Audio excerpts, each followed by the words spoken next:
And should I say one of our favorites, Nana Ajima Oforiata, Nana Fredua Ajima Oforiata. Now we are about to talk about taxation. There's something very important going on, and it shall be going on over a period of time. It's called the Ghana Tax Dialogue, and in respect of this, I've been joined by Alex Ampabing. He is a fiscal policy specialist with Oxfam. Good morning. Welcome to Breakfast Daily. Good morning. It's good to have you here, and it's good to have such discussions in respect of taxation, because quite a few people have no idea what exactly goes into taxation or what exactly taxation is. So I feel it's very, very important that Oxfam has taken this maybe upon themselves. Yeah. So whatever is going on, you will give us more details. So there's something called the Ghana Tax Dialogue, Yeah. which is currently going on. Tell us more about that. What exactly is the Ghana Tax Dialogue? Okay, thank you. The Ghana Tax Dialogue is a multi-stakeholder engagement, which Oxfam is undertaking in Ghana currently. And the purpose of the Ghana Tax Dialogue is actually getting different stakeholders within the tax system on a kind of a conversation on some of the challenges and opportunities within corporate taxation. What are the key challenges corporate bodies face in terms of an attempt to comply, and what are the opportunities within there to make sure corporate bodies become more tax responsible. So you're not looking at only being transparent and paying something, but the tax dialogue is involving different stakeholder groups, sitting down, analyzing some of the key challenges multinationals particularly, and also some of the large corporate bodies face in their tax compliance, and how we can turn those challenges into opportunities. Okay, so you identified the fact that some of these corporate bodies are facing challenges, and maybe that's hindering their ability or even will to pay taxes. So that's a given. So it's not maybe the fact that they naturally may be wanting to avoid paying taxes, or that one is also a factor with some multinationals or some corporate bodies that you may have identified? Well, in terms of the challenges, there are many. And we are not looking at only the challenges for the tax dialogue. So the tax dialogue will look at some of the challenges, but in broader terms, we're looking at how do we make the system better? How do we sit down with the multinationals and the big corporations to make sure they are able to do more than staying within what the law asks them to do. So not necessarily looking at somebody planning or tax avoidance strategies, or that's not actually the core purpose. The tax dialogue is not looking to dig into what companies are doing. We are not coming as tax auditors. Wonderful. Neither are we coming in as tax police. So you seek to find solutions. So maybe generally, let me ask you about the general purpose of this particular Ghana Tax Dialogue. Why are we doing this? What's the purpose in general? I think one thing we have noticed that over the years, global corporate taxation has had a lot of challenges. If you talk of base erosion and profit shifting, normal tax avoidance strategies, which most tax people look at, corporate companies look at some of the loopholes and its mismatches within the tax system, and then explore the loopholes within our taxes, laws. Absolutely, and then use it to explore or exploit to their advantage. What this tax dialogue want to do, as I said, is not necessarily to go into companies to see what they do. That definitely will diffuse the purpose. Yeah, we are just there to work with the corporate bodies, in a way to see how can we have a discussion that you can do more than what the law is asking you to do. You look at, in a normal tax compliance environment, you expect a taxpayer to pay what is given to them to pay. Looking at the loopholes and exploiting or exploring them to their advantage. But what the tax dialogue want to do is that we believe that the corporate community can do more than the normal compliance. But why would they want to do more? And by doing more, I suppose you're saying they'll have to pay more taxes or contribute more to development or to national coffers in a way through taxation. Now, if by way of taxation I'm supposed to pay X amount, why would I pay X plus Y amount? Why would they want to do more? Well, what's the incentive, maybe? Good.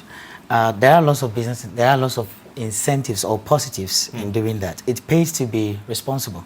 And like I said earlier, the emphasis is not necessarily on being tax compliant or just paying the taxes. You are not looking at tax transparency, just pay and tell us what you've paid. But what we believe in is that it's not about ticking the legal boxes. If you are to tick the legal boxes, and sometimes that's the cause of tax avoidance. Because remember, tax avoidance is not illegal. But tax we believe evasion, it is illegal. unethical. Exactly. Tax avoidance is not legal. However, companies take such advantage, study the tax laws critically, and look at what ways can we take advantage of the loopholes and the mismatches. So what the tax dialogue is trying to do is that we just want to sit down with the multinationals, with the big companies, and then talk to them on how can we go a step further. For example, you might have a situation where a company earns probably 70% of their profit, global profit, from one jurisdiction. But then when you look at the actual tax contribution for that particular jurisdiction, they are paying maybe about 15% in taxes. The question is why? Because there are some creative ways companies can shift profit to a low tax or a no tax jurisdiction and end up paying literally nothing. In a way, they are not doing anything wrong because they are following the tax laws and then exploiting the opportunities in there. What we want through this tax dialogue is to talk to companies to see the benefits of being tax responsible. And the word here is tax responsibility. Okay, I'll come to you further on the issue of tax responsibility, but I must say that the Ghana Tax Dialogue is promising to be very, very educative and effective, and is going to promote national development. I've had an overview of what they intend to do. Now, in the subsequent weeks, or in the in the days to come, in the weeks to come, in the months to come, there's going to be quite a few events that will be going on, and we shall be asking Alex Ampabing about what exactly would be going on. So in respect of that, I must say that what you have done so far, the media dialogue that is currently ongoing, is what some of us are aware of, or what some people are aware of. But beyond that, what else is being done? Okay, we started the tax dialogue last year. And so far, we've had one major dialogue, which we had good representation from the corporate community, both international and local. I think in total, we tried to engage close to 50. But on the very day of the dialogue, there was about 30 representation, which is still very good. We have set up some periods for upcoming sessions. So in addition to this particular conversation we are having in the studio, we are organizing multi-stakeholder dialogues. But what we have done is that we've split the dialogue into two. So we have dialogues with corporate bodies. Here we engage purely the corporate community. You're looking at the local companies, which are big players, and multinationals. We sit down with them, as I said, to look at some of the opportunities and the challenges and how we can turn the challenges into opportunities for our own common good. Then we also solicit some of the challenges they've been facing in an attempt to comply. Because there are some obstacles, fundamental obstacles within the system, which sometimes also in a way impact on the ability to comply. Wow. So you're looking at meeting them over and over again, compile all this, then we will have separate tax dialogue session with the Ghana Revenue Authority and the Ministry of Finance, for whom in a way our work is supporting them. Because the purpose of our work is to improve revenue, domestic revenue, to finance our development. You're talking of a Ghana Beyond Aid. A Ghana Beyond Aid, I'm sure all of us are happy to hear that we go out of our own way to do what we want to do, rather than relying on external donor support or loans to finance our development. But if this will be realized, then obviously we need all of us to do well. And I think the multinationals and the big companies are where we need to start the conversation. Let them know the benefits of being tax responsible, not just being a taxpayer, but being more tax responsible. Because by being tax responsible, certain loopholes and mismatches in the tax laws, you might not exploit them to your advantage. But you see the benefit of paying the taxes. Because if you pay taxes, the government will be able to get money to provide for basic essential services. You'll be able to put in education, the healthcare, getting kids out of the street. So that's our selling point. If you go Absolutely. to these corporate bodies, there's of course the natural presumption that these corporate bodies would want to maximize profits and reduce losses or reduce monies that would be going out. Now, one way by which money leaves a company is through paying taxes. So a company that would ordinarily want to maximize profits in the capital economy now is being asked by you now it's being asked by you that, let's try to be tax compliant, let's avoid tax avoidance.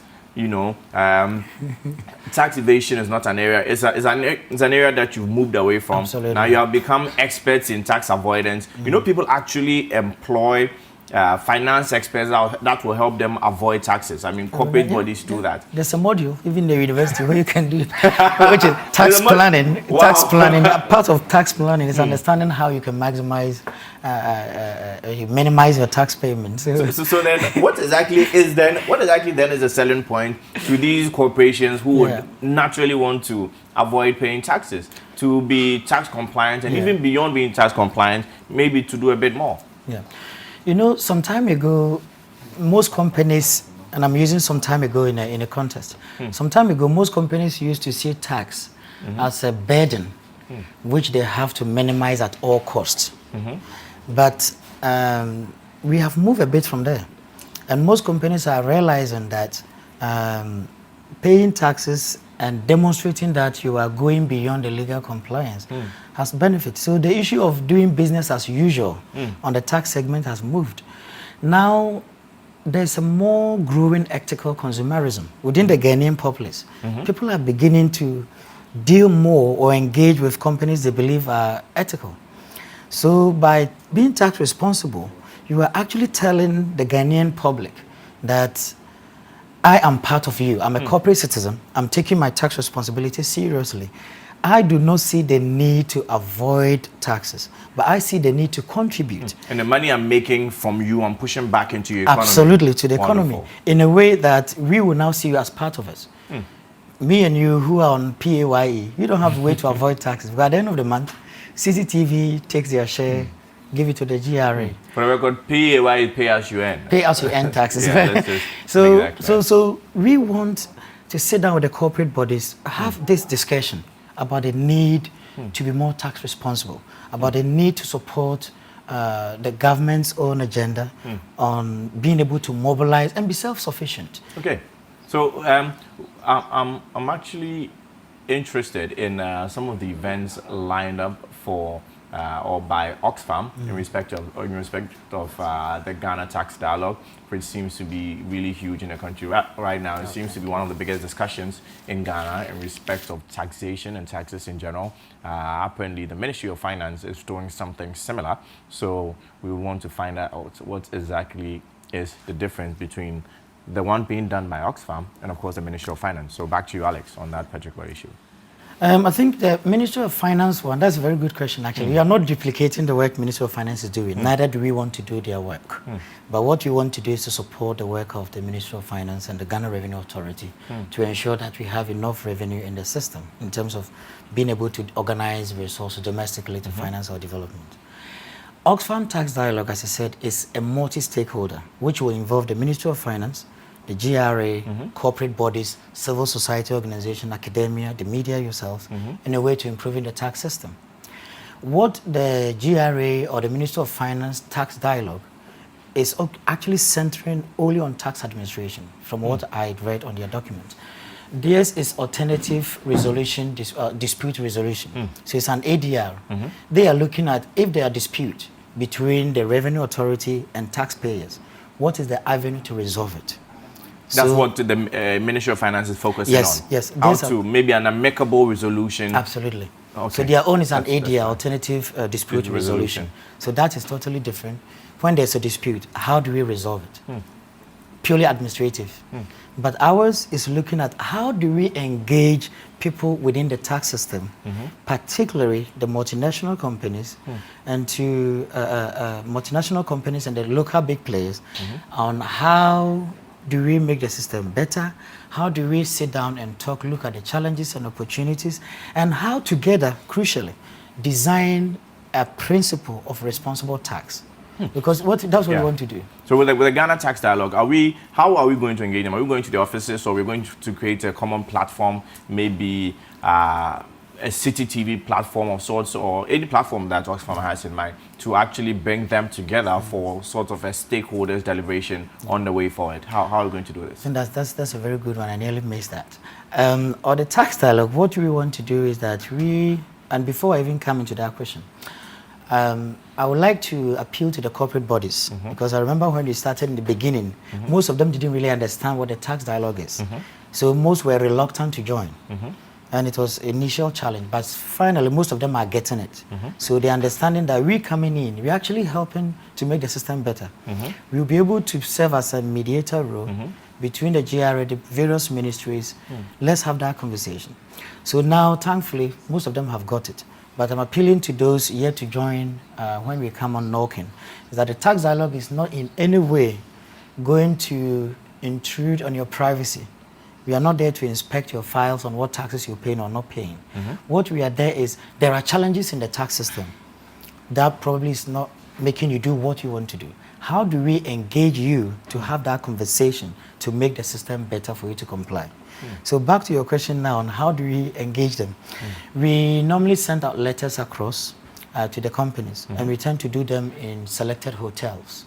So venues will normally communicate to companies probably a month in advance. The purpose of that particular session is communicated. So companies will send in their representatives. We sit down, and here we're dealing with key decision makers in the company, because you don't want to go and sit on Tax Dialogue and then talk to people whose views will not have that direct change that you're looking for. Because we want to sit down, have that conversation, draw what responsible tax principles look like, and then together companies make commitments. GRA, Ministry of Finance, also make commitments in a way to make the system better. So you want people whose decisions will probably even bind the company itself? Not necessarily binding, because remember the Tax Dialogue is a communication to make it better. There's no contractual obligation on the company to do or not to do something. One thing I need to chip in though, as something that benefits companies for coming on board, is that we have designed what we call the Ghana Responsible Tax Index. Ghana Responsible Tax Index, GRTI. And the purpose of the Ghana Responsible Tax Index is to rank companies based on how tax responsible they are. I hope you're getting it. So you're going to rank. I think. Okay, now that's a key selling point. Absolutely. So everybody wants to be at the top. Absolutely. You put City TV at the top first before you start. Then we need to see what you've been doing on your taxes. So the GLTI is going to be an annual publication. An annual event where companies' performance in terms of tax responsibility. And like I said earlier, for example, things like what have you been doing on your tax advocacy? What is within your tax policy? Is your tax policy clearly stated on your website, or is it available for people to read? Do you publish contextual accounting data? For example, if I pick your statement, am I able to see how much you spent on staff, how much you spent on critical areas, and the profit that you realize? Does your tax payment actually reflect... That speaks to transparency. Exactly. Does it really reflect the taxes you're paying on the profit and other contextual accounting data you will put across? So you're going to analyze this. There are a set of indexes. The methodology is currently going through some validation process. So when we finish, and it's not something we are imposing on the companies. It's not at all. It's something we believe is necessary for you to be part. It's good for you to be seen as being the #1 tax responsible company in the whole Ghana. Of course. Remember the ethical consumerism word I was using? Consumers are becoming more ethically aware, and they want to do with companies in that. Now take us through some basics of taxation. Let's start the classroom process from now, and then we'll continue in subsequent weeks. Yeah. Okay. So probably we'll start with what is tax? Yes, what is taxation? Just really briefly, in about 3 minutes or so. Wow, this basics of taxation. CCTV 101. Is that the module? So I think in a simplest term, I would define taxes as contribution that we make as individuals and corporate bodies to the government. But these are not contributions from your own will. They are compulsory levies because you don't have a choice to pay tax or not to pay. So taxes are simply... The law requires you pay this amount. So taxes are simply compulsory levies which individuals and corporate bodies pay to the government. But simply something we pay for civilization. We all want good things. So then we have to pay to enjoy those good things. Okay, so how does an individual pay his taxes? Or how does a company, a person who just started a company, you know, how do they pay their taxes as well? I think these are things probably I will leave with the Ghana Revenue Authority. But normally what I know is that when you register a company, the GRA will be in contact to tell you, and then but before you register, you need your TIN numbers. Of course. Which is something Tax that identifies that you're a taxpayer. Wonderful. For companies, obviously you pay based on profit. You don't pay without making profit. Again, depends the type of industry you're in. If you're a company, yes, then it's based on profit. But if you're trading, there are some elements that it doesn't base on profit. It's called presumptive tax. So the government actually decides the type of tax you pay regardless. That's if you own a container, you don't go and tell GRA, I didn't make profit, so I'm not paying. That's not profit-based. But if you're a company, a corporate body, then you are. And I think there are some fundamental things probably we need to chip in here, which is about things that make a tax system better. Yes. Because you can't talk about what a tax. A good tax system should have what? A good tax system, which I think we'll be talking about in the weeks ahead. But briefly this time. I'll give probably 4 points. Yes. And the first one, I think, is on equity. And by the equity, I'm talking of both horizontal equity in the form of people earning the same income should be paying the same taxes. It doesn't mean because you belong to the same church, I come to your store to inspect, you should pay less. So the system should be fair. And vertical equity, as in those earning more, pay more. So equity, the person should be able to pay, principle. There's no need to levy tax that the person cannot pay. Okay. And then number 2 is that there should be convenience in the payment. You want the taxpayer not to go through a number of hassle to pay taxes. And I've been some of our conversation engaging the corporate bodies and individuals. There are some fundamental challenges which they have to clear, go through before they make some of those. Like one, for instance, maybe availability of a GRA office or a GRA person official coming to your office, that would make things more convenient. Absolutely. You know, sometimes and maybe soon some online payments should that's something I think is long overdue, and I think it's some of the things we are pushing for our inclusive. Sometimes you say, in Tree, you say, it's so if it's so difficult to pay, then you are not helping. It should be absolutely comfortable to pay the taxes. It shouldn't have to be begging somebody, going to queue in an office to pay taxes. That thing should be convenience there. And is very certainty. That's the third one. Yeah, the third one. People are not certain of how much they are paying. They look at you and say, 200 Ghana. You know, if you ask those people operating in the roadside or those with the shops, people don't really have fixed amount of how much they're paying. They say, they came and they asked me to pay this. Maybe the tax person is right, but then there has to be enough education that people knows they are certain how much exactly tax they are paying and why they're paying. The last point probably is the economy. That you want the tax system should be, the tax collection process should be very reasonable. You don't spend 90 Ghana, I was going to say pounds. You don't spend 90 Ghana to collect 100 Ghana. It doesn't make sense. So you want to make sure the amount you spend in the tax collection is very minimal. So there's that economy element. Here, this one goes to the tax beside of the GRA. Yes, exactly. Wonderful. Thank you very much, Alex Ampabing. He is a fiscal policy specialist with Oxfam.